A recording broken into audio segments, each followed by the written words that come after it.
Welcome to Burlap Teachers. Enjoy the video.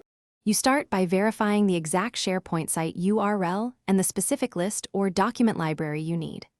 Once done, make sure your account has red or higher. Without permission, Tableau cannot pull data. You should also decide which connector fits: SharePoint lists for structured lists, SharePoint folder for multiple files, or Excel via OneDrive.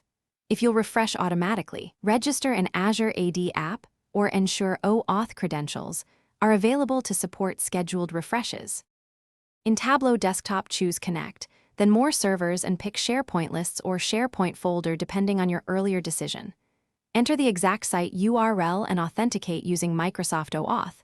You'll be prompted to grant permissions so Tableau can read the list or files. After import, use Data Interpreter to clean Excel, rename fields, set data types, and apply filters.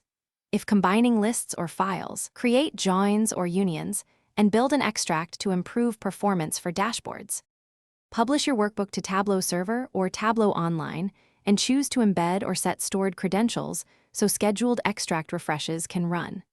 Make sure the refresh schedule aligns with data update cadence and that the authentication method used supports background refreshes.